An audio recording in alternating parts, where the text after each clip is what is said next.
ช่วยไหมนะครับในนี้ของช่องทางลัดที่มีอยู่แล้วก็คือของ SCB Bank นะครับที่อยู่ที่สาขาลำปางนะครับปีนี้ท่านผู้จัดการมาเองนะครับจะเข้ามาตอบเลยครับว่าจริงๆถ้าเข้ามาตรงนี้แล้วอย่างที่บอกว่าเราต้องการกู้เงินนะครับยังบอกว่าตอนนี้อย่างที่บอกมีทั้งบุคคลธรรมดานะครับนิติบุคคลนะครับแล้วก็ตอนนี้อย่างที่บอกคือตอนนี้มีผู้ประกอบการรายเดียวก็มีอย่างที่เป็นอินฟลูเอนเซอร์นะครับขายของต่างๆเนี่ยถ้าเกิดเราจะประกอบธุรกิจเราติดตรงเนี้ยเรามาคุยกับแบงก์ของ SCB ได้นะครับจะมาคุยเรื่องบสย.ให้ฟังนะครับเซสชั่นต่อไปนะครับที่บอกนะครับพอเสร็จแล้วนะครับปีนี้นะครับอย่างที่ทราบนะครับหลักๆแล้วเนี่ยคนที่ดูแลเรื่องมาตรการการเงินนะครับก็คือธนาคารแห่งประเทศไทยนะครับปีนี้เราเชิญมาด้วยนะครับเราเชิญมาพูดในหัวข้อนะครับก็คือ1เราจะดูทิศทางของเศรษฐกิจของมหาภาคนะครับรวมทั้งประเทศไทยนะครับแล้วก็เจาะจงมาที่ภาคเหนือนะครับและสุดท้ายเรามาเจาะจงก็คือที่ลำปางนะครับว่าตอนนี้ลำปางลงทุนเป็นยังไงบ้างนะครับแล้วก็อัตราดอกเบี้ยเป็นยังไงบ้างนะครับและเสร็จแล้วนะครับอย่างที่บอกเนี่ยที่ผู้ร่วมเสวนากับธนาคารแห่งประเทศไทยนะครับจะเป็นท่านประธานหอการค้าจังหวัดลำปางคนปัจจุบันนะครับคุณพิรลักษณ์นะครับจะขึ้นมาพูดกับธนาคารแห่งประเทศไทยว่าทิศทางการเงินเป็นยังไงบ้างนะครับต่อไปนะครับอย่างที่บอกเมื่อเสร็จแล้วเนี่ยเราอยากมีการเตรียมตัวนะครับคือการเตรียมตัวอย่างไรเนี่ยก่อนการขอสินเชื่อทางการเงินนะครับอันนี้นะครับอย่างที่บอกว่าทุกคนนะครับจะต้องมีประวัตินะครับจริงๆแล้วเนี่ยคือบุคคลธรรมดาจะต้องเช็คเครดิตทางการเงินก่อนนะครับก็คือบริษัทเครดิตบูโรแห่งชาตินะครับปีนี้นะครับเราขอเป็นพิเศษนะครับก็คือมาเปิดบูธให้เรานะครับแล้วก็บุคคลธรรมดานะครับสามารถเช็คเครดิตบูโรได้ฟรีนะครับในงานนี้ได้เลยแค่ถือบัตรประชาชนมาใบเดียวนะครับเช็คได้เลยว่าตอนนี้เครดิตเราเป็นไงบ้างนะครับเรามีบริการให้นะครับแล้วก็ตอนนี้คนที่จะร่วมเสวนาในเซสชันนี้ก็คือท่านประธานสภาอุตสาหกรรมจังหวัดลำปางคุณบุญศักดิ์นะครับที่จะคุยด้วยนะครับ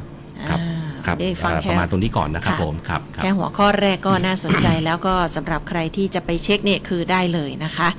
หัวข้อของเราเนี่ยก็ยังมีการเสวนาต่อเนื่องอีกนะคะทั้งเช้าทั้งบ่ายเนาะใช่ครับมีอะไรหัวข้ออะไรอีกบ้างที่อยากจะแนะนำคะครับต่อไปเป็นช่วงบ่ายนะครับช่วงบ่ายอย่างที่ทราบก็คือตอนนี้อย่างที่เราเห็นในแอปต่างๆนะครับไม่ว่าจะเป็นแอปมือถือนะครับที่เราถึงตัวที่สุดก็คือเรื่องภัยคุกคามทางออนไลน์นะครับตอนนี้เราก็ได้เชิญวิทยากรจากตำรวจนะครับที่เป็นตำรวจไซเบอร์นะครับที่เป็นผู้ดูแลอยู่นะครับอย่างที่บอกว่าตอนนี้ถ้าเรากดมือถือไปปุ๊บตังเราหายเราจะไปหาที่ไหนก่อนเราจะไปหาตำรวจก่อนหรือไปหาธนาคารก่อนนะครับตรงนี้นะครับเราสามารถให้เคสได้ว่าตัวนี้มีทั้งธนาคารรัฐและธนาคารเอกชนจะมาให้ตัวอย่างว่าตอนนี้ถ้าเงินเราไม่อยู่แล้วเราจะต้องติดต่อยังไงบ้างติดต่อที่ไหนก่อนนะครับแล้วก็ฝ่ายกำกับดูแลก็คือของตำรวจไซเบอร์จะมาให้ข้อมูลว่าตอนนี้เราจะไปช่องทางไหนบ้างนะครับที่เป็นช่วงบ่ายนะครับที่เป็นไฮไลท์สำคัญตัวนี้นะครับที่ว่าตอนนี้คือเข้าถึงตัวเลยนะครับอย่างที่บอกว่าสุดท้ายถ้าเกิดผู้ร่วมเสวนาหรือว่าผู้บุคคลธรรมดาเนี่ยอยากมีเคสกรณีที่เราโดนแล้วยื่นให้กับวิทยากรได้เขาก็จะตอบให้เตรียมคำถามมาได้ครับว่าตอนนี้เกิดตัวเองแล้วนะครับว่าตัวนี้เราจะทำไงบ้างเรามีช่องทางให้นะครับอย่างบอกว่าคือภัยพวกนี้มันเป็นว่าภัยเงียบนะครับอย่างที่บอกว่ากดเงินไปปุ๊บหายไปเลยเราจะไปช่องทางไหนเราก็ไปไม่ถูกเหมือนกันนะครับอย่างบอกว่าตกลงว่าเราจะไปที่ไหนบางคนก็บอกอย่างที่บอกถ้าเกิดประชาชนเราหายไปไหนเราจะไปหาตำรวจก่อนเพื่อแจ้งความถูกไหมแต่ตัวนี้มันเป็นเงินที่ไปเป็นภัยไซเบอร์เราจะไปที่ไหนก่อนสุดท้ายเราจะมีวิทยากรที่เป็นตัวจริงเสียงจริงมาให้ดูเลยทั้งแบงก์รัฐเอกชนแล้วก็ตำรวจไซเบอร์นะครับอันนี้เป็นเรื่องใกล้ตัวมากเลยใช่ครับใช่ครับเสร็จแล้วนะครับอย่างที่บอกพอตัวนี้เสร็จเราก็จะมีช่วงพิธีเปิดนะครับพิธีเปิดวันแรกนะครับแล้วก็จะได้รับมอบหมายจากท่านรองผู้ว่าราชการจังหวัดลำปางนะท่านกฤษณาพินิจนะครับท่านจะเป็นประธานพิธีเปิดให้เรานะครับท่านรองกฤษณาแล้วก็หลังจากพิธีเปิดแล้วนะครับอย่างที่บอกว่าตอนนี้ตัวการค้าการลงทุนนะครับอย่างที่บอกว่าตอนนี้มาตรการส่งเสริมการลงทุนที่เราจะต้องลงทุนสมมติเป็นนักลงทุนต่างชาตินักลงทุนในประเทศหรือว่าลงทุนอยู่แล้วหลักอยากขยายการผลิตเนี่ยตอนนี้เรามีมาตรการส่งเสริมการลงทุนของคณะกรรมการส่งเสริมการลงทุน BOI ที่มีโปรโมชั่นให้กับผู้ประกอบการที่ต้องการประกอบการเพิ่มตอนนี้เราได้ท่านผอ.ตัวจริงเสียงจริงมาคุยกับมาพูดกับเราเลยนะครับว่าตอนนี้มาตรการณปัจจุบันของ BOI เองเนี่ยตอนนี้มีอะไรบ้างที่จะส่งเสริมการลงทุนนะครับผมยกตัวอย่างนะครับอย่างการติดโซลาร์เซลล์เนี่ยก็คือถือเป็นหนึ่งมาตรการส่งเสริมการลงทุนที่รัฐให้การดูแลนะครับบางคนยังไม่ทราบบางคนตัวนี้ถ้าเกิดเราจะติดโซลาร์เซลล์ประหยัดพลังงานเนี่ยยังไม่ทราบตัวที่เราสามารถผักเป็นค่าลดหย่อนได้นะครับก็เลยบอกว่าตอนนี้เราจะมีตัวอย่างให้แล้วก็ทางปอของ BOI นะครับจะมาเล่าเศรษฐกิจของภาคเหนือทั้งหมดนะครับว่าตอนนี้มีลงทุนกี่ราย เชียงใหม่กี่รายลำปางกี่รายเขามีข้อมูลหมดนะครับแล้วก็ตอนนี้พอมาลงเจาะในลำปางเราก็บอกว่าตอนนี้เราอยากส่งเสริมการลงทุนนะครับอย่างที่บางคนอยากลงทุนใหม่ก็เข้ามาได้หรือลงทุนอยู่แล้วอยากขยายการลงทุนอย่างที่บอกตอนนี้เราโดนเรื่องภาษีทรัมป์ถูกไหมฮะประมาณ 19% ตอนนี้ที่บอกว่าเราต้องหาแต้มต่อแล้วว่าเราจะทำยังไงดีตอนนี้แต้มต่ออย่างที่ทราบนะครับ BOI เรามาให้แล้วนะครับแล้วก็อย่างที่บอกวิทยากรเรามีวิทยากรที่จะต้องสื่อสารให้ด้วยอย่างเรามีวิทยากรพร้อมให้แล้วก็เราสามารถส่งเตรียมคำถามข้อมูลมาก่อนได้นะครับอย่างที่ท่านผู้ฟังไว้อยากทราบข้อมูลว่าตรงนี้ที่เรากำลังจะทำเนี่ยมาถามท่านผอ.ได้เลยนะครับว่าเราเข้าเกณฑ์หรือเปล่านะครับประมาณนี้ครับของวันที่1ครับหัวข้อการเสวนาในวันแรกฟังแบบนี้แล้วนะคะก็วางตารางไว้เลยได้เลยว่าท่านจะสนใจไปเข้าฟังในหัวข้อไหนเนาะเวทีเสวนาของเรายังไม่หมดเพียงเท่านี้ต่อกันที่23สิงหาคมเลยค่ะคุณบุญศักดิ์คุณกิติศักดิ์เชิญค่ะครับแล้วก็ทุกวันเนี่ยจะมีการจับรางวัลด้วยนะครับช่วงตอนเย็นนะครับช่วงระหว่างสัก6 โมงกว่าๆเนี่ยนะครับแต่ดูว่าจะเสวนาจบตอนกี่โมงหรือว่าการส่งเสริมการขายจบกี่โมงก็คือจะมีการจับรางวัลทุกวันนะครับเดี๋ยวจะว่าจับวิธีการยังไงนะครับไปวันที่23ก่อนนะครับก็วันที่23เป็นวันเสาร์นะเปิด10 โมงนะครับเราก็มีกิจกรรมตั้งแต่เช้าเลยนะครับรวมถึงมีหัวข้อเสวนาที่น่าสนใจ 4-5 หัวข้อนะครับเรื่องแรกช่วง 10 โมงครึ่งเนี่ยก็จะเป็นโทษทีนะครับช่วงประมาณ 11 โมงนะครับก็จะมีเรื่องทิศทางการลงทุนหุ้นในสถานการณ์ปัจจุบันนะครับโดยคุณรัชตะกลิ่นวงศ์นะครับก็เป็นนักลงทุนคนหนึ่งนะครับที่ตอนนี้เขาก็ค่อนข้างมีความชำนาญมากนะครับจะมาเล่าว่าทำยังไงในเรื่องการลงทุนในสถานการณ์ปัจจุบันและพอร์ตไหนดีพอร์ตไหนไม่ดีนะครับใช้แพลตฟอร์มไหนยังไงนะครับแล้วก็ถัดมาก็ยังมีคุณดร.นิชพันธ์นะครับหรือดร.น็อตนะครับซึ่งก็มีความเชี่ยวชาญในด้านบิตคอยน์และคริปโตเคอเรนซีก็จะมาเล่าในการนอกจากกองทุนหรือกองทุนต่างๆยังมีพวกคริปโตนะครับหรือบิตคอยน์อีกตัวไหนน่าเล่นแล้วเป็นยังไงที่ผ่านมาก็เห็นท่านก็เล่นประจำอยู่แล้วนะครับนอกจากท่านเนี่ยเป็นผู้บริหารโลตัสฮอลล์แล้วนะครับนอกจากขุดแร่ขุดทองจริงๆแล้วที่ท่านยังมาขุดเงินกับบิตคอยน์นะครับออนไลน์ด้วยนะครับอันนี้ก็น่าสนใจนะครับยังไงเดี๋ยวมาฟังกันช่วง 11 โมงถัดมาก็จะเป็นช่วงเที่ยงครึ่งนะครับจะเป็นเรื่องเสวนาเรื่องฮวงจุ้ยศาสตร์ตัวเลขและลายเซ็นนะครับโดยสินแสเก่งนะครับคุณเก่งพบสุภาภพประภาสนะครับก็จะมาเล่าทำยังไงการเปลี่ยนแปลงเรื่องลายเซ็นนะครับตัวเลขไหนที่ถูกฉลกกับเรานะครับแล้วก็ทำให้เราร่ำรวยได้ตรงนี้บางทีก็ไม่เชื่อก็อย่าลบหลู่แต่ถ้ามีไว้ถ้าเราทำดีเซ็นได้ดีตามลักษณะที่ถูกต้องกับเราเหมาะสมกับเราตัวเลขที่เหมาะสมกับเราก็ทำให้เราร่ำรวยได้เช่นกันเป็นความเชื่อเลยนะคะแล้วก็มาถึงช่วงบ่าย 2นะครับก็จะมีอันนี้ถือว่าไฮไลท์เหมือนกันนะครับคือการเลือกการลงทุนอย่างไรให้มีความสุข Better Trade นะครับโดยอาจารย์วชิรเมธนะครับธเนศสถิตพงศ์นะครับก็อันนี้ก็เป็นผู้อำนวยการฝ่ายตลาดบริษัทออนไลน์แอสเซทจำกัดนะครับซึ่งมีความเชี่ยวชาญในเรื่องแพลตฟอร์มการลงทุนต่างๆนะครับแล้วก็รวมถึงพอร์ตต่างๆด้วยจะมาเล่าว่าทำยังไงลงทุนยังไงให้มีความสุขมีความสุขก็แปลว่ารวยขึ้นนะครับว่าทำยังไงถึงจะได้กำไรเนาะแล้วก็ถัดมาก็เรื่องต่อเนื่องกันโดยท่านอาจารย์วชิรเมธเช่นกันนะครับก็คือเพิ่มโอกาสรวยด้วย3ข้อหลักคิดก่อนลงทุนในสินทรัพย์ใดๆตรงนี้ก็จะเป็นแนวทางในการให้คิดก่อน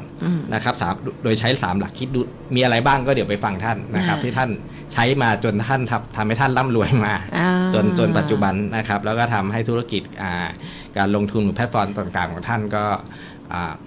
ได้ความสนใจจากทุกท่านนะครับตอนนี้ก็ถือว่าเป็นวิทยากรชื่อดังเหมือนกันที่อยู่ในกรุงเทพนะครับรวมแล้วก็ถัดมาก็จะช่วง 4 โมงครึ่งนะครับก็จะเป็นอาจารย์บุญชัยสมบัติวัฒนานะครับอันนี้มาจากบริษัทอารีแอนอยุธยาประกันชีวิตจำกัดมหาชนนะครับซึ่งท่านก็จะมาเล่าถึงการเสียภาษีอย่างไรให้เหมาะสมจะทำให้ธุรกิจมั่นคงสำหรับผู้ประกอบการตรงนี้ก็น่าสนใจว่าท่านก็ เป็นวิทยากรที่มีความชำนาญแล้วก็เก่งเรื่องภาษีมากๆเลยนะครับตัวนี้ก็น่าสนใจแล้ววันนั้นมีไฮไลท์ด้วยนะครับตอนเย็นวันนั้นหลัง5 โมงเย็นเราจะมีการประกวดหนูน้อยมันนี่นะครับอันนี้รุ่นอายุเท่าไหร่คะเดี๋ยวให้รายละเอียดครับครับเล่าให้ฟังครับก็ตอนนี้อย่างที่บอกเราอยากส่งเสริมเวทีให้ตัวกับน้องๆมีการแสดงออกนะครับแล้วก็บอกว่าจริงๆเราจัดปีนี้เป็นครั้งที่2แล้วก็อย่างที่บอกเราจะจัดครั้งเป็นครั้งต่อๆไปเลยบอกว่าเราก็หากิมมิคเลยดีไหมก็บอกโอเคทุกเวทีจะมีการประกวดก็เลยบอกโอเคงั้นเราประกวดแต่เป็นเด็กวัยรุ่นกันละกันก็เลยกำหนดอายุช่วง8-12 ปีนะครับมาแสดงความสามารถนะครับที่เกี่ยวกับเรื่องของงานมหกรรมการเงินนะครับจะเป็นครั้งแรกด้วยนะครับก็เลยขอเชิญชวนท่านผู้ฟังนะครับส่งเด็กๆลูกๆนะครับที่มีความสามารถนะครับเข้ามาแสดงในงานนี้นะครับอย่างที่บอกแล้วเปิดตัวในงานนี้ด้วยนะครับแล้วอย่างที่บอกว่าเสร็จแล้วคนที่ได้รางวัลนะครับอย่างที่บอกว่าก็จะเป็นโปรไฟล์ในสมัยเด็กๆที่มีโปรไฟล์อยู่บอกว่าตรงนี้การเรียนมีการแข่งขันนะครับประสบการณ์วิชาชีพตรงนี้ทุกคนว่าถ้ามีเวทีให้เราเล่นตอนนี้เรามีเวทีให้เด็กๆเล่นนะครับก็เลยว่าตอนนี้เราก็เลยจะจัดครั้งนี้ขึ้นมาเป็นครั้งแรกเป็นประกวดหนูน้อยมันนี่นะครับ Expo 2025ครับ8-12 ปีใช่ครับ8-12 ปีอันนี้ถ้าน้องๆที่สนใจจะสมัครนี่เขามีช่องทางสมัครยังไงมีช่องทางตอนนี้ส่งไปทางของสื่อทั่วไปแล้วนะครับตอนนี้ก็มีเพจของลำปางไฟแนนซ์เข้าไปสมัครได้เลยนะครับสมัครได้เลยนะครับหรือจะติดต่ออย่างที่บอกเข้าไปที่เพจมหกรรมการเงินในการมีข้อมูลอยู่ครับไปติดตามกันนะคะไปให้กำลังใจน้องๆด้วยเนาะประกวดหนูน้อยมันนี่นะคะซึ่งมีเงินรางวัลเป็นเงินรางวัลอย่างที่บอกก็นั่นก็เลยเป็นทุนการศึกษารวมๆกันก็ประมาณ10,000 กว่าบาทแล้วครับผมนะครับจะเห็นได้ว่าสายสะพายมงกุฎเรียบร้อยเยี่ยมเลยจะเห็นได้ว่างานนี้ไม่ใช่เฉพาะผู้ใหญ่เท่านั้นเด็กๆก็มีส่วนร่วมด้วยนะคะให้มาเป็นแฟมิลี่นี่เลยค่ะนี่คือ23 สิงหาคมเนาะค่ะน่าจะครบถ้วนนะคะสำหรับวันนี้นะครับเราไปต่อวันที่24เลยนะคะ24 สิงหาคมวันสุดท้ายของงานก็เริ่มตั้งแต่ 10 นาฬิกาเช่นเดียวกันนะคะห้างเปิดก็ว่ากันเลยค่ะเชิญค่ะก็ผมขอเพิ่มนะครับอย่างที่บอกวันที่24เป็นวันสุดท้ายวันอาทิตย์นะครับวันอาทิตย์ห้างเปิด 10 โมงเช้านะครับตอนนี้ไฮไลท์เราก็คือช่วง 11 โมงถึงเที่ยงอย่างที่บอกว่าเราจะขออนุญาตนะครับสินแสเก่งเรื่องการตกแต่งฮวงจุ้ยบ้านอย่างไรให้ถูกหลักฮวงจุ้ยปังดังรวยแล้วก็ถูกแบบภูมิสถาปัตย์นะครับอย่างที่บอกว่าสินแสเก่งอย่างที่บอกว่าเข้ามาแล้วนี่เราก็อยากใช้ให้เต็มที่นะครับวันแรกมาเราดูศาสตร์ลายเซ็นแล้วแต่วันนี้ที่บอกว่าวันนี้เราจะมาดูเรื่องว่าอย่างที่บอกถ้าเราไปซื้อบ้านในงานนี้นะครับอย่างที่บอกทิศทางไหนดีลมดีนะครับประตูอยู่ด้านไหนนะครับเป็นมงคลใช่ครับใช่ครับแล้วเราโยนโจทย์ให้สินแสว่าโอเคผมจะซื้อบ้านโครงการนี้ดูทิศทางให้หน่อยนะครับอย่างที่บอกสินแสจะสามารถให้คำตอบได้นะครับผมนะครับเสร็จแล้วนะครับเราจะมาช่วงต่อไปครับช่วงเที่ยงครึ่งถึงบ่ายครึ่งนะครับตอนนี้ก็คือกำลังเป็นเทรนด์เรื่องพลังงานสะอาดนะครับก็คือเรื่องโซลาร์รูฟนะครับตอนนี้อย่างที่บอกว่าผู้เชี่ยวชาญด้านโซลาร์รูฟตอนนี้เรามีหลายหน่วยงานนะครับแต่ด้านเอกชนแล้วที่อย่างที่บอกว่าเรามีความเชี่ยวชาญด้านนี้ก็จะเป็นของในคือบริษัท SCG นะครับที่จะมาให้ความข้อมูลว่าตอนนี้พลังงานสะอาดเนี่ยเราไปทิศทางที่ไหนแล้วนะครับแล้วเราตอนนี้ทำแล้วจะคุ้มไหมนะครับแล้วมีตัวเลขไหมนะครับท่านผู้ฟังถ้าเกิดอยากติดตั้งนะครับเอาข้อมูลมาให้ดูได้นะครับว่าตอนนี้เรามีการใช้ไฟแค่นี้เดือนเท่าไหร่นะครับจ่ายเท่าไหร่แล้วจะคืนทุนกี่ปีนะครับเราวิเคราะห์ให้ได้นะครับจะถึงจุดคุ้มทุนตรงไหนนะครับเราเอามาจดเอามาให้ได้เลยนะครับแล้วก็ตอนนี้อีกส่วนหนึ่งที่จะมาก็คือเป็นเจ้าหน้าที่ของการไฟฟ้าส่วนภูมิภาคก็คือ PA นะครับมาจากเชียงใหม่สาขาเชียงใหม่เลยนะครับนี่บอกตอนนี้ PA ก็รับติดตั้งโซลาร์รูฟเหมือนกันนะครับแต่เป็นหน่วยงานของราชการเขาก็จะมีโปรโมชั่นเหมือนกันว่าตอนนี้ถ้าติดกับ PA แล้วจะมีโปรโมชั่นอะไรบ้างนะครับแล้วคือทุนยังไงตอนนี้เรามี2หน่วยให้ดูก็คือทั้งภาคเอกชนและภาครัฐเรามีมาทั้งคู่เลยนะครับเราจะไปตรงไหนก็ได้นะครับข้อนี้ก็น่าสนใจอีกแล้วนะคะใช่ครับต่อมานะครับเป็นช่วงบ่ายนะครับช่วงบ่ายอย่างที่ทราบก็คือตอนนี้การเลือกลงทุนในอสังหาริมทรัพย์ในปัจจุบันเนี่ยอย่างที่บอกว่าอสังหาริมทรัพย์ในปัจจุบันบ้านที่ดินตอนนี้อย่างที่บอกว่ามีทั้งทำเลที่ไหนได้แล้วก็อย่างที่บอกมูลค่าเท่าไหร่ตอนนี้เราจะได้วิทยากรจากของแบมนะครับเรียกว่าแบมคือบริษัทอสังหาริมทรัพย์นะครับของกรุงเทพนะครับเราจะให้ได้วิทยากรเขาบอกว่าตอนนี้การลงทุนในอสังหาริมทรัพย์ตอนนี้มีตรงไหนบ้างที่น่าลงทุนนะครับแล้วก็นี้ตัวจริงเสียงจริงผู้จัดการมาเองนะครับเขาให้ข้อมูลได้เราเลยนะครับต่อไปนะครับตอนนี้ก็จะเป็นเรื่องของใกล้ตัวนะครับก็คือเรื่องภาษีที่ดินและสิ่งปลูกสร้างของปีปัจจุบันนะครับก็คือปี 2568 นะครับอย่างที่บอกว่าตอนนี้รัฐได้ประกาศแล้วว่าตอนนี้ลดค่าธรรมเนียมอยู่ 0.01 นะครับตอนนี้ผลกระทบของเรามีอะไรบ้างอันนี้คือผู้ประกอบการรายย่อยนะครับที่เราได้ลบและรับผลกระทบแล้วคือเราต้องการให้หมุนเงินในเศรษฐกิจแล้วตอนนี้อั ตราค่าธรรมเนียมที่รัฐประกาศมาเป็นการให้ขับเคลื่อนเศรษฐกิจและจูงใจการลงทุนอย่างเงี้ยแล้วเราได้รับความกรุณาจากเจ้าหน้าที่3ฝ่ายนะครับ1จะเป็นเจ้าหน้าที่ของปกครองท้องถิ่นนะครับจะไม่ให้ข้อมูลเราอันที่2จะเป็นเจ้าหน้าที่ของกรมที่ดินนะครับตัวจริงเสียงจริงมาเลยนะครับอันที่3ก็จะเป็นคนจัดเก็บก็คือเจ้าหน้าที่ของเทศบาลนครลำปางนะครับจะมีเคสกรณีให้เก็บว่าตอนนี้อัตราเป็นยังไงบ้างนะครับมาตัวจริงเสียงจริงทั้งหมดเลยนะครับค่ะหน่วยงานที่เกี่ยวข้องทั้งหลายของวันที่4นะครับหมดแล้วนะครับอย่างที่บอกว่า วันสุดท้ายวันที่4นะครับผมเสริมท่านประธานก็คือ การเล่นกิจกรรมของเราก็คือจะมีใบคูปองให้นะครับจะมีอยู่10คูปองนะครับ10วงกลมนะครับคือลูกค้าผู้ประกอบการที่เข้ามาหรือนักท่องเที่ยวนักทั่วไปนะครับนักประชาชนที่เข้ามาเนี่ยเข้าไปเดินตามบูธนะครับเสร็จแล้วตามบูธจะมีสแตมป์ให้แต่ละตัวนะครับขอให้ครบ10ถูกไหมท่านประธานครบ10บูธนะครับเสร็จแล้วเดินเยี่ยมชมเดินเยี่ยมชมสแตมป์ยังไม่ต้องซื้อก็ได้นะเยี่ยมชมก่อนถามที่มาที่ไปก่อนอยู่โซนไหนเสร็จแล้วไปขอสแตมป์เขาบอกว่าตอนนี้เรามาติดต่อแล้วนะครับเสร็จแล้วครบ10ที่ครบ10คูปองนะครับ10จงวงกลมเนี่ยให้ไปหยอดในกล่องชิงรางวัลใส่ชื่อนามสกุลเรียบร้อยนะครับแล้วบอกว่าตอนนี้อย่างที่บอกว่าเราจะมีจับรางวัลทุกวันก็คือตั้งแต่วันแรก22 23 24ช่วงเย็นๆ5 โมงเย็นนะครับกติกามีอย่างนี้ครับ1สมมุติเราจับขึ้นมาได้นะครับเป็นผู้ที่มาเดินงานแต่ไม่ได้อยู่ในงานเราจะขออนุญาตโทรกลับไปนะครับโดยมือถือนะครับที่บอกมือถือตัวนี้ต้องรับนะครับ1กิ๊กนะจนสายหลุดคือจนสายหยุดจากสายจนสุดสายเลยจนสุดสายนะครับอย่างที่บอก 2-3 ครั้งนะครับอย่างที่บอกถ้าไม่อยู่ในงานเราโทรกลับไปติดต่อถ้ารับสายมารับของที่งานได้ในวันถัดไปมาติดต่อเจ้าหน้าที่ได้แต่ถ้าอยู่ในงานรับได้เลยนะครับกติกามีอย่างนี้ง่ายๆนะครับแล้วก็อย่างที่บอกว่าปีนี้นะครับเราโชคดีคือตอนนี้เราได้มีพาร์ทเนอร์นะครับของบริษัท TG Express นะครับได้ให้รางวัลใหญ่คือตัวเครื่องบินค่ะนะครับแอร์เอเชียไปกับกรุงเทพลำปางสนามบินดอนเมือง2 รางวัลสุดยอดเลยค่ะรางวัลใหญ่มาก2 รางวัลเป็นรางวัลใหญ่นะครับเดี๋ยวให้ประธานเสริมนะครับค่ะเชิญค่ะแล้วก็ยังมีรางวัลจากบูธต่างๆที่มาร่วมแจกด้วยนะครับในช่วงที่ส่งเสริมกิจกรรมส่งเสริมการขายของแต่ละบูธก็มีรางวัลจริงๆรางวัลใหญ่กว่าตรงนี้นะฮะได้ยินว่ามีมือถือด้วยนะครับ iPhone 16นะครับก็เลยอยากจะบอกว่าทุกงานนี้รวมเลยนะครับไม่ว่าจะเป็นเรื่องการเงินนะครับสินเชื่อต่างๆบุคคลบ้านนะครับรถนะครับธุรกิจนะครับรวมถึงช่องประกันชีวิตรวมถึงการลงทุนในรูปแบบต่างๆทั้งการประกันเงินเก็บนะครับรวมถึงการลงทุนในพอร์ตต่างๆนะครับมีให้เลือกที่นี่งานเดียวเลยที่จะจบรวมถึงบ้านและที่ดินต่างๆในจังหวัดลำปางก็มาร่วมงานกันหลายๆโครงการเลยนะครับมาที่เดียวแล้วก็โปรโมชั่นที่จะได้เนี่ยรับรองว่ามีเฉพาะในงานเท่านั้นเพราะเราตกลงกันแล้วว่าที่นี่โปรโมชั่นจะต้องดีกว่าไปเข้าพบปกติช่องทางปกตินะครับแล้วก็อย่างที่บอกว่างานนี้โปรโมชั่นมายังไงนะครับช่วงนี้จะมีงานMoney Expo ที่โคราชนะครับเราใช้โปรโมชั่นเดียวกันครับนะครับแล้วกันยาก็จะมีงาน Expo อีกเราใช้โปรโมชั่นเดียวกับงาน Money Expo ซึ่งจะได้ในงานนี้เท่านั้นแล้วก็ทุกท่านที่มาเยี่ยมชมบูธและสนใจเนี่ยก็ลงชื่อไว้ก่อนโปรโมชั่นนี้ยังใช้ได้อีก30 วันนะครับถือว่ายังไม่ตัดสินใจตอนนั้นขอมาลงชื่อรับโปรโมชั่นไว้ก่อนในงานนี้นะครับและรวมถึงโปรโมชั่น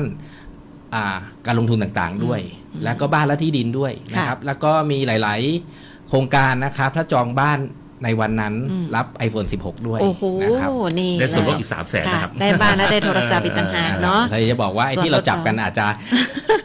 รางวัลแต่ละบูธมากกว่าที่เราจับแต่ละวันจับโปรค่ะโอ้สุดยอดเลยรวบรวมทุกอย่างเลยบางท่านก็คืออาจจะไม่ได้ถึงขั้นเป็นนักลงทุนนะคะแต่ว่าเราสร้างบ้านหรือเราจะปรับจากตกแต่งมุมบ้านอย่างเงี้ยฮวงจุ้ยอันนี้สำคัญมากเลยหรือแม้กระทั่งลายเซ็นเนาะบางท่านก็มีความเชื่อแบบนี้ดังนั้นแล้วเนี่ยถ้าเกิดมีลายเซ็นเอาตัวอย่างไปให้ดูก็ได้นะครับเนาะให้อาจารย์แก้ให้เลยครับเซ็นยังไงแล้วให้ดังปังรวยนะเพราะฉะนั้นเตรียมตัวไว้เลย 22-24 สิงหาคมนะคะงานนี้ห้ามพลาดเลยมหกรรมการเงินบ้านและที่ดินลำปางนะคะซึ่งถ้าหากว่าคุณผู้ฟังอยากจะไปดูรายละเอียดย้อนหลังว่ากำหนดการของแต่ละวันเขามีอะไรบ้างอย่างนี้เนาะทางสภาอุตสาหกรรมเองก็มีขึ้นในเพจเรามีเพจนะครับเพจ ลำปาง Finance and Housing Expo 2025 ครับนะครับเข้าไปติดตามหรือว่าอยากจะถามอะไรก็อินบ็อกซ์เข้ามาได้ในนั้นมีเบอร์ติดต่อด้วยเผื่อต้องการข้อมูลเพิ่มเติมแล้วก็โปรโมชั่นต่างๆตอนนี้เนี่ยของแต่ละบูธที่มาออกรวมถึงแบงก์หรือก็สถาบันการเงินนะครับกองทุนต่างๆที่มาร่วมเนี่ยรวมถึงบ้านจัดสรรต่างๆรายละเอียดมีให้ดูเรื่องหน้านะครับโพสต์กันไปแล้วนะครับหลายๆโปรโมชั่นนะครับไปดูว่ามีอะไรบ้างในงานนะครับดูในเพจนี้ได้เลยครับแล้วก็เดี๋ยวถ้าทบทวนกันในแต่ละวันอีกเราก็จะทราบว่ามีกิจกรรมอะไรรออยู่แบบนี้นะคะรวมถึงชมหน้าของผู้โชคดีเนาะที่จับรางวัลในแต่ละวันด้วยนะคะติดตามกันได้ที่เพจนี้เลยค่ะนี่ก็คือข้อมูลนะคะสำหรับการเชิญชวนคุณผู้ฟังคุณผู้ชมทางบ้านไปร่วมงานมหกรรมการเงินบ้านและที่ดินลำปางนะคะ 22-24 สิงหาคมไปเจอกันที่ลานรถม้าชั้น1ศูนย์การค้าเซ็นทรัลลำปางนะคะงานใหญ่ประจำปีของเราเนาะละค่ะเดี๋ยวเราจะขออนุญาตพักกันครู่นึงนะคะเพราะว่าช่วงหน้าเราจะไปต่อกันที่รอบรู้อาเซียนกันบ้างนะคะให้ผู้ร่วมรายการของเราทั้งสองท่านพักกันครู่นึงค่ะแล้วติดตามกันต่อกับทีมงานของเรานะคะสวท.ลำปาง FM 97 เมกะเฮิรตซ์และสวท.เพื่อการเรียนรู้และเตือนภัยภาคเหนือ AM 549 กิโลเฮิรตซ์ค่ะรับรู้ข่าวสารที่เกิดขึ้นในแต่ละวันในรอบวันทันข่าวตั้งแต่เวลา 18 นาฬิกาถึง 19 นาฬิกาทางสวท.ลำปาง FM 97 เมกะเฮิรตซ์และสวท.เพื่อการเรียนรู้และเตือนภัยภาคเหนือ AM 549 กิโลเฮิรตซ์ทุกวันนี้ใครๆก็ใช้ไลน์แต่จะดีกว่าไหมถ้ารู้ข้อมูลข่าวสารแจ้งเตือนภัยผ่านแอปไลน์ได้ด้วย Line Alert การแจ้งเตือนภัยพิบัติร้ายแรงเพื่อให้เราได้เกาะติดสถานการณ์ภัยธรรมชาติไม่ว่าจะเป็นพายุไฟไหม้น้ำท่วมหรือแผ่นดินไหวได้อย่างทั่วถึงและทันเวลาทำอะไรได้บ้างนะหรออัปเดตระดับภัยได้ถึง5ระดับเช็คพื้นที่เสี่ยงแถมรวมเบอร์ติดต่อฉุกเฉินโรงพยาบาลใกล้เคียงและวิธีการป้องกันตัวเองในสถานการณ์ต่างๆให้ด้วยสามารถใช้งานได้ง่ายๆเพียงค้นหาแอดไลน์ Alert แล้วกดเพิ่มเพื่อนแค่นี้เองรู้ภัยเข้าใจรับมือได้ด้วยความปรารถนาดีจากสำนักงานประชาสัมพันธ์ที่3กรมประชาสัมพันธ์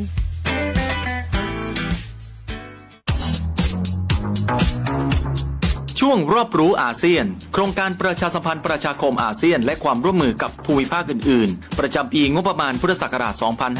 2568 โดยสถานีวิทยุกระจายเสียงแห่งประเทศไทยจังหวัดลำปาง FM 97 เมกะเฮิรตซ์อาเซียนพาวเวอร์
พม่ากัมพูชาลาวไทย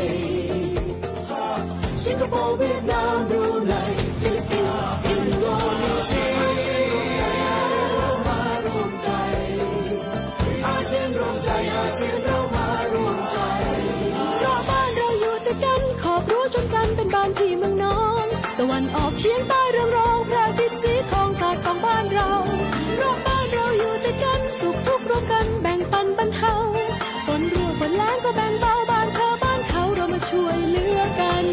อาเซียนรวมใจอาเซียนเรามารวมใจอาเซียนรวมใจอาเซียนเรามารวมใจมาเลเซียพม่ากัมพูชาลาวไทยสิงคโปร์เวียดนามบรูไนฟิลิปปินส์อินโดนีเซียเรามารวมใจ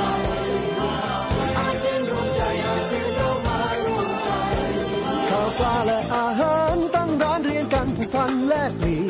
วัฒนธรรมเราหมุนเวียนปรับเปลี่ยนเชื่อมโยงเสริมส่งแข็งแรงมาจากเมืองเป็นสร้างรั้วเพราะลมเศรษฐกิจนั้นมันพัดแรงรั้วนี้จะแข็งจะแกร่งมันอยู่ที่เราพร้อมชาวอาเซียนร่วมใจ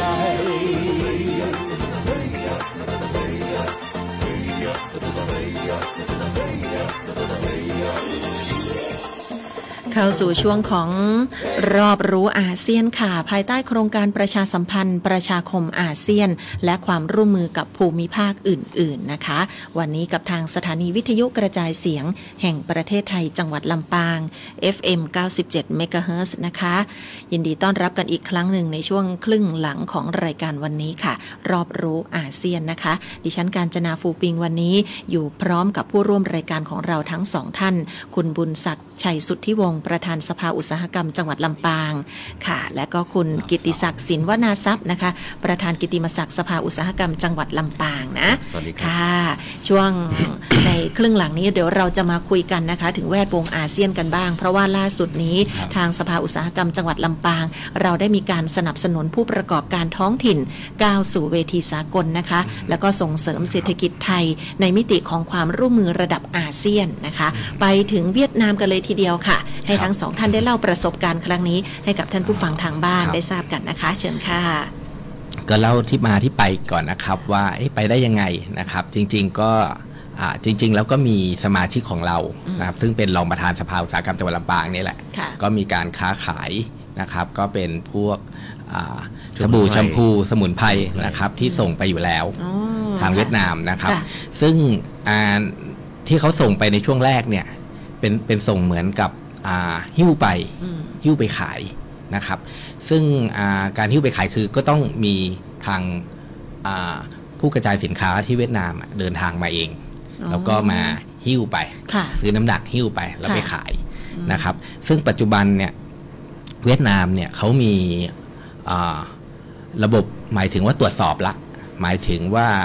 ผลิตภัณฑ์สุขภาพผลิตภัณฑ์อะไรพวกนี้เขาจะต้องมีมาตรฐานของเขาเช่นกันเหมือนไปที่ประเทศอื่นๆตรงนี้ก็เลยเขาเข้มงวดขึ้นนะครับทางผู้ประกอบการหรือทางสภาเราเนี่ยก็เลยปรึกษากับทางพาณิชย์จังหวัดลำปางนะครับว่ามันติดปัญหาตรงนี้นะครับแล้วก็ทางลูกค้าที่ประเทศเวียดนามก็อยากให้เราไปพูดคุยทางนู้นด้วยว่าเราจะแก้ปัญหาอะไรยังไงนะครับว่าจะส่งออกให้มันถูกต้องนะครับทำยังไงดีนะครับก็เลยมาปรึกษาทางพาณิชย์จังหวัดลำปางทางพาณิชย์จังหวัดลำปางก็เลยเชื่อมโยงกับทางทูตพาณิชย์ไทยนะครับประจำประเทศเวียดนามใช่ไหมคะประจำเมืองโฮจิมินห์ด้วยฮะยังมีประจำเมืองฮานอยนะนะครับที่ทราบนะครับอันนี้ก็ประจำโฮจิมินห์ก็เลยประสานแล้วก็นัดเข้าไปพบท่านนะครับว่าจะแก้ปัญหาตรงนี้ยังไงเราจะต้องทำมาตรฐานที่ประเทศเขายังไงก็เลยได้เกิดทริปนี้ไปนะครับแล้วก็เรานอกจากรองประธานที่มีปัญหาเรื่องการส่งสินค้าไปเวียดนามแล้วเราก็เลยเชื่อมโยงแมทชิ่งเขาบอกว่าเอาสินค้าที่ผู้ประกอบการในลำปางหรือสมาชิกของสภาอุตสาหกรรมเนี่ยไปด้วยเลยเราก็เลยเอาทีมหรือคนที่สนใจนะครับรวมถึงใครไม่สนใจเราก็เอาธุรกิจหรือรายละเอียดข้อมูลธุรกิจเขาเอาไปด้วยเอาไปนำเสนอนะครับซึ่งวันแรกเราเดินทางไปถึงวันที่1นะครับจริงๆเราเดินทางไปถึงตั้งแต่คืนวันที่31แล้วครับดึกๆเลยนะครับแล้ววันที่1ก็นัดพบท่านทูตพาณิชย์นะครับท่านชื่อนางสาวอุษาศรีเขียวระยับนะครับเป็นผู้อำนวยการสำนักงานส่งเสริมการค้าระหว่างประเทศนะครับณนครโฮจิมินห์นะครับอันนี้เราก็ไปพบกับทีมงานของท่านแล้วก็เอาปัญหาที่ผู้ประกอบการของเราที่มีปัญหาอยู่ไปคุยกับท่านก็ให้ข้อมูลมาในการที่จะดำเนินธุรกิจที่นั่นนะครับในการที่จะต้องมีดิสติบิวเตอร์จะต้องเอาสินค้าตรงนี้เอาไปขึ้นขอใบอนุญาตมาตรฐานต่างๆก่อนนะครับตรงนี้เราก็ได้ประสานละนะครับแล้วก็ได้นำเสนอธุรกิจหรือสินค้าที่พวกเราทำอยู่ด้วยนะครับหลายๆแล้วเพื่อเสนอให้ท่านเพราะว่าตรงนั้นจะเป็นเหมือนไทยเทรดเซ็นเตอร์หมายความว่าที่นั่นก็จะมีโชว์รูมที่มีสินค้าไทยวางอยู่นะครับทั้งสินค้าอุปโภคและบริโภค นะครับในที่สำนักงานที่โฮจิมินห์สำนักงานพาณิชย์ไทยนี่แหละที่อยู่ประจำเวียดนามประจำโฮจิมินห์นั่นนะครับซึ่งถ้าดิสติบิวเตอร์ต่างๆที่เป็นคนเวียดนามสนใจก็สามารถเข้าไปดูสินค้าต่างๆแล้วก็สามารถเหมือนออเดอร์เนาะอิมพอร์ตเข้ามาแล้วก็เอามาขายเองได้นะครับซึ่งก็มีคนเวียดนามเข้ามาดูสินค้าค่ะนะครับส่วนใหญ่ที่เราส่งออกไปเนี่ยจะเป็นสินค้าประเภทไหนอีกบ้างคะของกินก็จะเยอะครับว่าของกินจะเยอะนะครับอาหารไทยอะไรอย่างเงี้ยครับแล้วก็น้ำพริกเครื่องปรุงต่างๆนะครับในขณะที่ถ้าพูดถึงการนำเข้าเนี่ยถ้าสินค้าจากเวียดนามเท่าที่นึกออกนะคะเสื้อผ้านี่ก็เยอะนะคะที่นำเข้าไทยเนาะใช่ครับเพราะว่าโรงงานเรื่องการเมนที่นู่นเขาเยอะเขาโรงงานเยอะครับแล้วก็เป็นศูนย์กลางผลิตเสื้อผ้าแบรนด์ของอเมริกาด้วยเช่น North Face เงี้ยทำที่เวียดนามนะครับดังนั้นก็เลยมีอีกหลายแบรนด์ไปครั้งนี้เราก็ได้มีโอกาสได้หารือแนวทางร่วมกันครับผมแล้วท่านก็แนะนำว่าใครที่อยากจะมาขายสินค้าส่งออกอย่างเงี้ยนะครับเริ่มต้นยังไงท่านก็แนะนำเพราะว่าไอสิ่งที่เราทำกันอยู่เนี่ยเรามีคนรู้จักที่นั่นนะครับเรามีพาร์ทเนอร์ที่นั่นก็เลยทำให้เกิดการค้าขายได้แต่ใครที่ไม่มีพาร์ทเนอร์เลยเนี่ยไม่มีใครรู้จักที่นั่นเลยนะครับท่านก็ให้คำแนะนำมาเหมือนกันนะครับก็คือ1จะต้องไปสมัครเป็นสมาชิกกับ DITP ก่อนนะครับกรมส่งเสริมการค้าระหว่างประเทศใช่ครับเข้าไปสมัครเป็นสมาชิกก่อนคุณจะได้ข้อมูลต่างๆนะครับในการค้าขายระหว่างประเทศสนใจประเทศไหนแต่ละประเทศก็จะมีข้อกำหนดต่างๆด้วยนะครับรวมถึงจะได้กฎระเบียบทางการค้านะครับคำแนะนำในการดำเนินธุรกิจในประเทศนั้นๆนะครับแล้วถ้าสนใจเนี่ยก็มันจะต้องอัปโหลดพวกสินค้าชนิดสินค้าไปด้วยนะครับแล้วก็เขาจะมีกิจกรรมต่างๆในการที่จะช่วยปั้นสินค้าของเราให้เหมาะสมในการเข้าประเทศนั้นๆด้วยพวกฉลากนะครับหรือแนะนำในการที่จะขอมาตรฐานต่างๆนะครับรวมถึงการได้ไปร่วมงานแสดงสินค้าที่ประเทศนั้นๆด้วยเพราะอย่างที่เวียดนามก็จะมีงานแสดงสินค้าเหมือนกันแต่มีไทยพาวิลเลียมมันจะมีงานอยู่ช่วงนึงแล้วก็ถ้าเราเป็นสมาชิกแล้วเนี่ยและสินค้าเราได้มาตรฐานทำอะไรได้ดีแล้วเนี่ยนะครับหมายถึงเหมาะสมแล้วเนี่ยเราสามารถไปออกงานได้ฟรีครับโอ้นี่คือข้อดีมากๆเลยเขาจะดูแลค่าใช้จ่ายต่างๆให้รวมถึงการจับคู่ธุรกิจด้วยนะครับ business matching ครับรวมถึงตอนนี้เวียดนามเขาต้องการอะไรเนี่ยเขาก็แจ้งในกลุ่มของประเทศนั้นๆที่สนใจอย่างเช่นตอนนี้ที่ผมไปเนี่ยเขาบอกว่าทางนู้นเนี่ยตอนนี้ปัจจุบันเนี่ยเขาต้องการพวกเครื่องกรองน้ำเครื่องกรองน้ำบ้านอย่างเงี้ยนะครับเพราะว่าจริงๆก็ตรงกับผู้ประกอบการของเราเหมือนกันที่ทำไส้กรองน้ำเซรามิกอยู่เราปางผลิตนะครับเดี๋ยวตอนนี้เราจะลองเชื่อมดูว่าแต่เขาอยากจะได้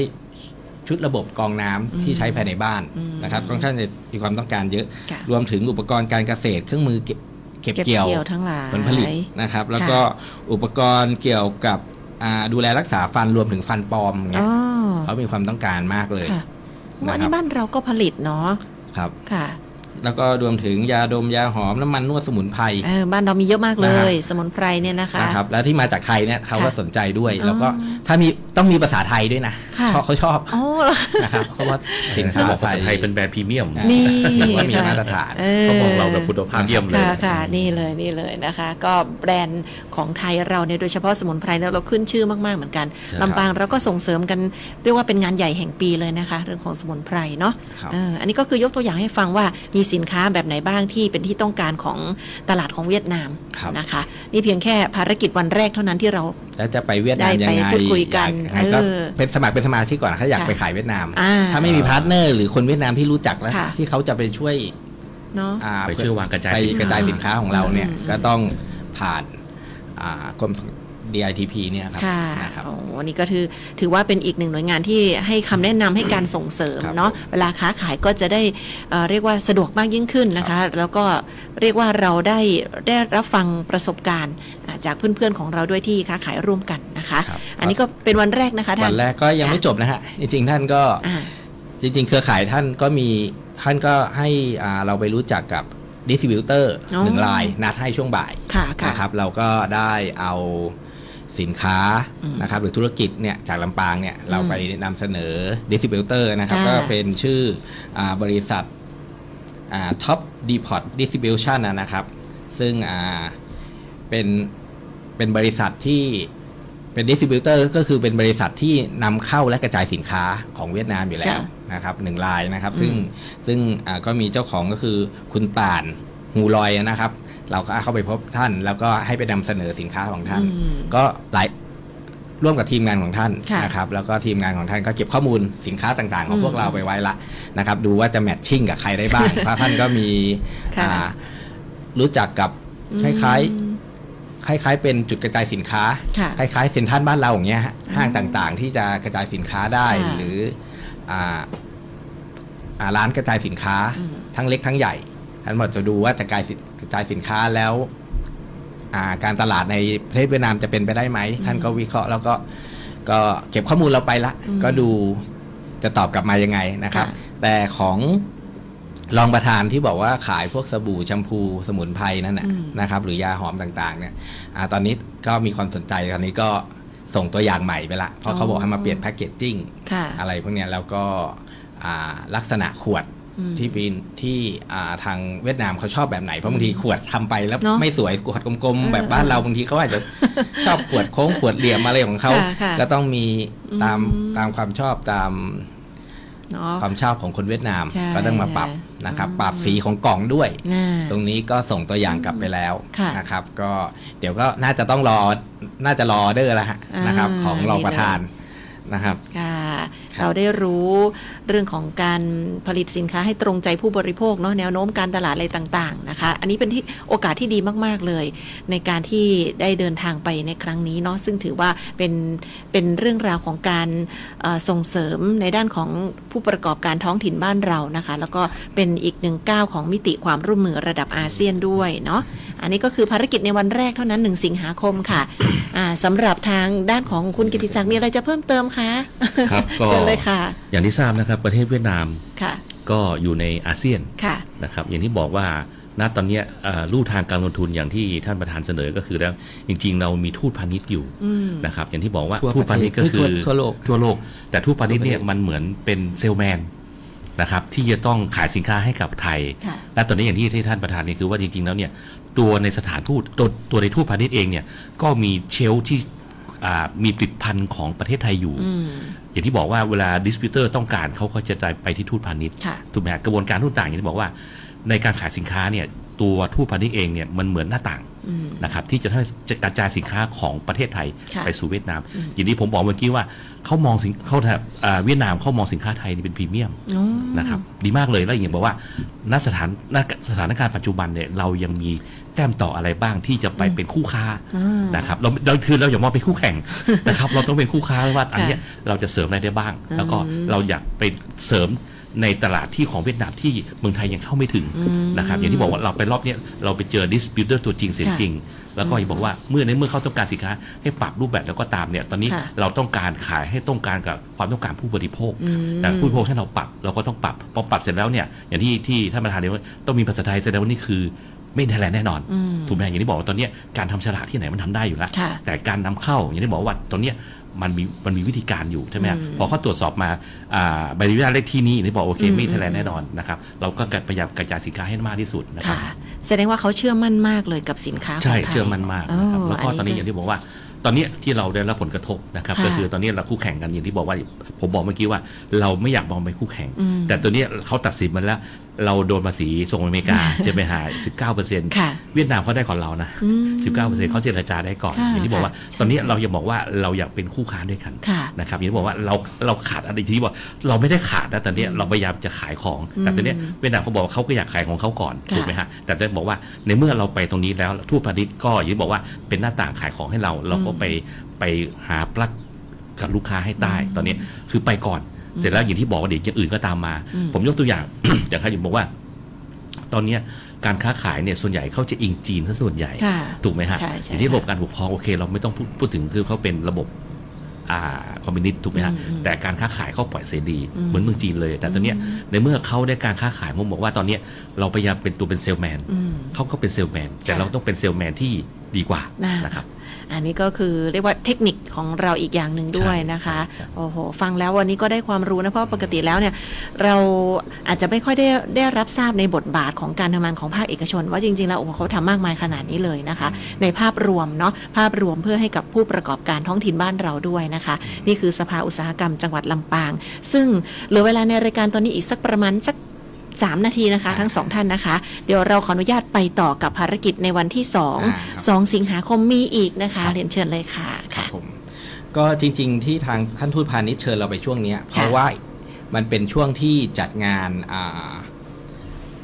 เวียดนาม Medicine Expo ด้วยนะครับซึ่งจัดที่ไส้งอน Exhibition and Convention Center นะครับที่เวียดนามซึ่งเป็นExpo การแฟร์ที่เกี่ยวกับยานะครับก็ซึ่งรองประธานของเราที่ไปด้วยกันเนี่ย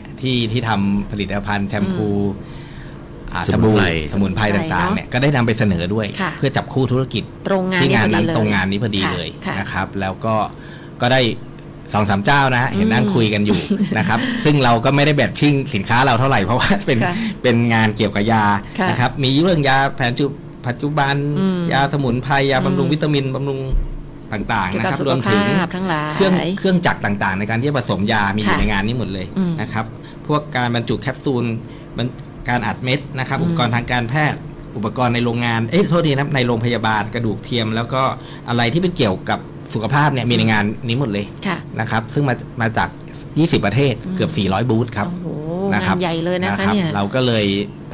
มาช่วงนี้เพื่อจะได้มาร่วมงานนี้ด้วยแล้วก็ยังทราบอีกว่าทางรองประธานก็ได้ไปทาง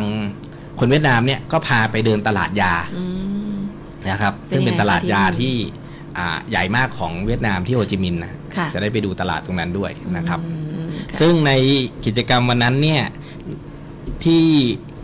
ศูนย์ไส้งอน Exhibition Convention Center แล้วเนี่ยนะครับในนั้นก็ยังจัดงานเกี่ยวกับโลจิสติกอีกด้วยเราได้ดู2 งานเลยครับทั้งงานMedicine Expo แล้วก็ยังมีงาน Vlog ก็คือเวียดนามโลจิสติก Expo นะครับซึ่งก็มีหลายๆประเทศมาออกบูธเหมือนกันนะครับก็คือเป็นบูธที่เกี่ยวกับบริษัท forwarder นะครับ shipping ที่จะมาให้บริการในการขนส่งสินค้าระหว่างประเทศนะครับทั้ง air freight sea freight นะครับและการขนส่งทางรางหรือทางรถยนต์ต่างๆเนี่ยนะครับระหว่างในอาเซียนเนี่ยนะครับรวมถึงยังมีสินค้าที่เกี่ยวกับการบริหารการคลังนะครับหรือ warehouse นะครับก็คือไม่ว่าจะเป็นสินค้าฮาร์ดแวร์ต่างๆชั้นวางของนะครับระบบโฟล์คลิฟต์รวมถึงซอฟต์แวร์ที่ระบบจัดสรรนะครับใช้ในการบริหารจัดการใน warehouse นะครับซึ่งมีครบหมดในงานนี้เลยซึ่งจริงน่าสนใจมากนะครับซึ่งก็มองว่าเวียดนามกำลังเอาตัวเองเป็นศูนย์กลางโลจิสติกในอนาคตนะครับเขามี4 ท่าเรือใหญ่นะครับเพราะว่าเขาติดทะเลหมดตรงนี้ก็อาจจะเป็นทางได้เปรียบของทางเวียดนามนะครับก็หลายๆประเทศที่ไปลงทุนก็ค่อนข้างเยอะนะครับอันดับ1ก็เป็นเกาหลีนะฮะใครนึกว่าจีนเกาหลีมา1นะฮะซัมซุงไปอยู่ที่นั่นแล้วนะครับแล้วก็ทางจีนสิงคโปร์นะครับญี่ปุ่นก็ไปลงทุนเขามีแรงงานค่อนข้างเยอะอยู่ยังเป็นหนุ่มสาวค่อนข้างเยอะ